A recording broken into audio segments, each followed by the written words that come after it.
So, hey everybody, my name is Kyle Lagunas. I am the founder and principal analyst at Kyle & Co. I am here joined by the CEO and co-founder of GEM, Steve Bartel. Steve, you want to say hey?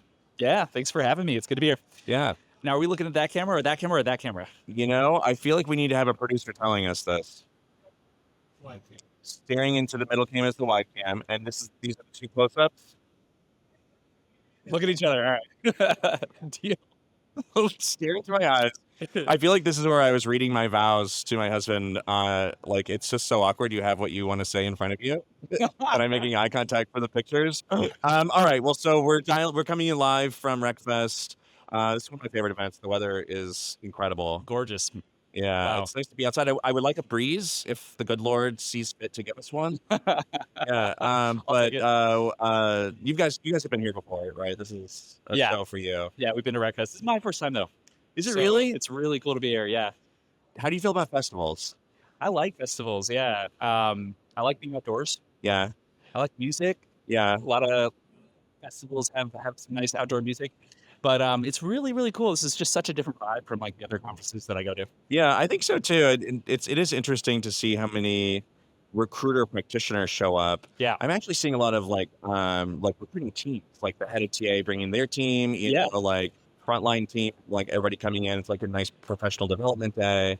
I like to see that. That is really and I just saw that too. I was just meeting with somebody, a head of recruiting plus one of their recruiters. Yeah. Yeah. You look at everybody's badges, everybody's at the same company. Yeah, They're all sitting exactly. together. Little tribe. Yeah. Totally. Well, I know you're presenting. You guys just released a major piece of research, major body of work. As a researcher myself, kudos to you. It seems like a lot of love went into it, a lot of data. Oh, yeah. I thought there were some really interesting findings. I captured a couple of highlights that I want to call out to frame up the conversation. Sure. Because I actually, a lot of vendors publish research of their own.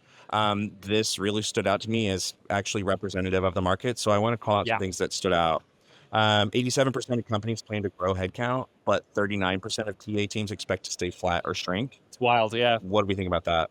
Oh, it's really interesting. I mean, I think it underscores what a lot of folks are seeing and feeling in the industry, which is, hiring is going up. I mean, that's cool. It's great for our industry that people are getting back to growing headcount.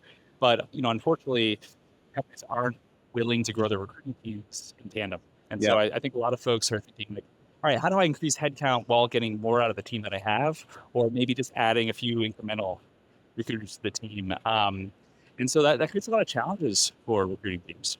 I think especially because we're being held accountable for outcomes and not just processing people, right? They want us to deliver higher quality hires. They want us to do more with less, right? If the expectations are higher than they've been before. They are. Actually, I have some really cool data to back that up. Yeah. The data that here, these insights were from this really cool survey that we ran. We just surveyed, it was like last month, surveyed 200 heads of recruiting, heads of rec ops. We have this other really unique data set, which is our benchmark data. And that's based on top of thousands of GEM customers, something like 170 million applicants in that data set. Approximately, 4 million recruiting emails sent. Like, it's a really broad data set. And what we're seeing in the data is really interesting. Smaller teams than ever. I think team sizes are down on average 4 recruiters per team compared to 3 years ago. They're handling 3x the inbound compared to 3 years ago. And then on top of that, each recruiter is managing 55% more recs than 3 years ago, right? And so smaller teams doing more recs, handling more inbound. And then each rec is harder to fill. We're seeing each rec take 8 days more time to fill. Interesting. Than 3 years ago. Yeah. And 42% more interviews per hire. Yeah. So that's the stat that always surprises people. I mean, I think people are feeling it in the trenches, but very few people realize just how much more work it is to make one hire. People are feeling like it's more work just because the teams are shrinking, but it's actually both at the same time. The workload is growing and the teams are shrinking or staying flat. Exactly. And smaller teams are managing more recs that are taking more interviews, taking longer to fill. And I think it goes back to one of the things that you had shared earlier about people just have higher expectations for recruiting teams. I think there's this idea in the industry that, there's like a lot of applicants out there. Surely it must be easier to recruit.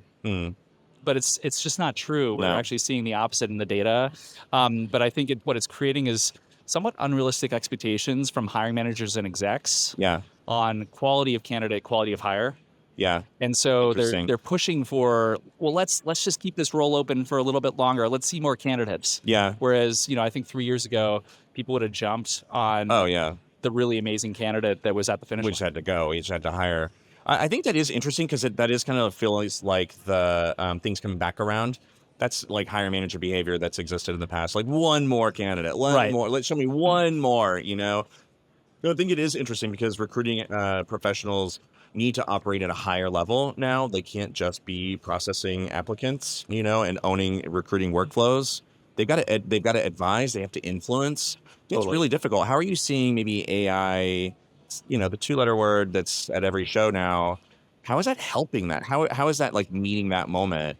I think we still have a lot of automation to do. That's fine, but I feel like there are more like value add capabilities that we're seeing hit the market that is actually getting those TA professionals out of the weeds, out of the day to day.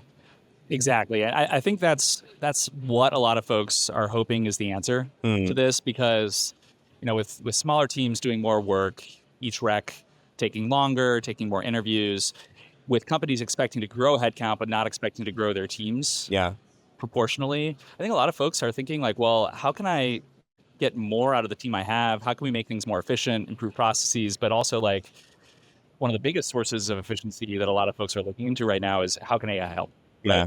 And so, yeah, I think there's a huge opportunity for AI to help, especially like with inbound, with Yeah. recruiters getting thousands Yeah. of applicants for a single role. It's just like no longer tenable to review every No. single one manually. And so a lot of our customers are seeing a ton of success with throwing some AI screening at that. Yeah. The cool thing about the way AI works these days is it's based on natural language.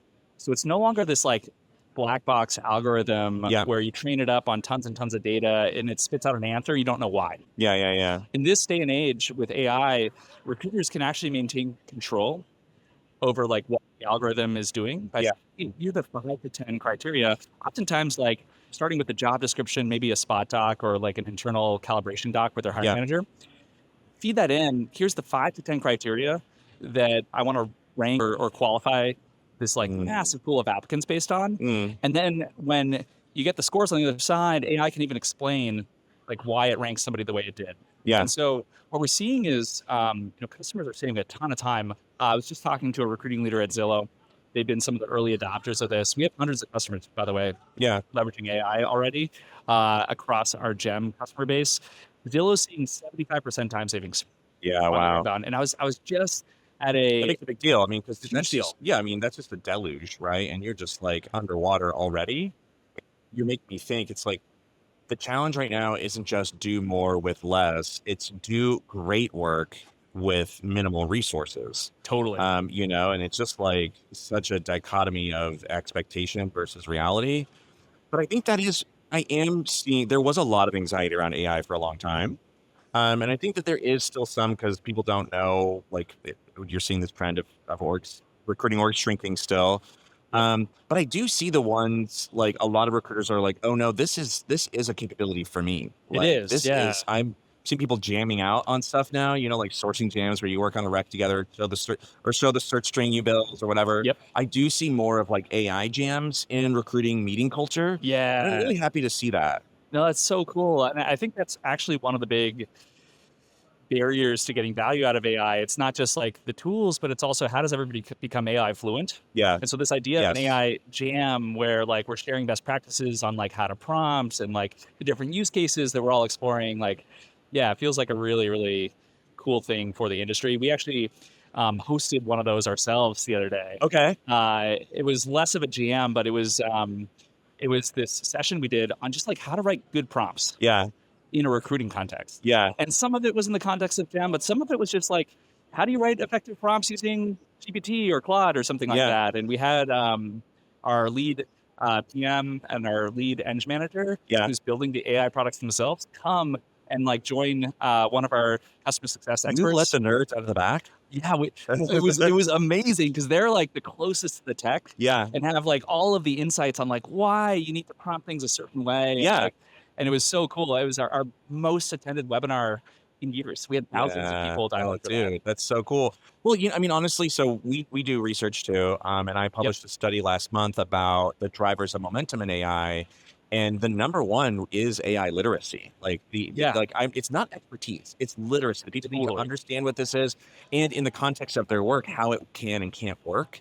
Yeah, Otherwise AI is just going to happen to them, right? totally. And one of the most surprising things about AI is like, I think that because there's like so much promise from AI, I think expectations for what it's good at and what it's Mm, not very clearly understood yeah, yet by the industry. And, yeah, and and some people do people, almost expect it to be magic. right, and to be able to do things that it can't. And we ran into this with actually that AI ranking Okay, product that I just yeah, told you about. Here's a fun little story. Like early on in that product development, we built it. It worked really well, but one of the hardest parts of it is like as recruiters, like you had to figure out how to prompt it. yeah, Basically, the way it works is we take in 5 to 10 criteria for the role sure, that the recruiter tells us, or maybe it's based on the job description or something like that. And then we can do some like matching and ranking based on the resume, just passing in like that natural language into these new AI models mm, and saying like, hey, does this person meet this qualification? mm, Give us a score 1 to 10. yeah, yeah, Do they meet this qualification or not? Go down the list of 5 to 10 qualifications. And so the way it works is actually pretty simple. Now, I think because it's AI, folks had this a little bit of an unrealistic expectation for what it can do and what it can't.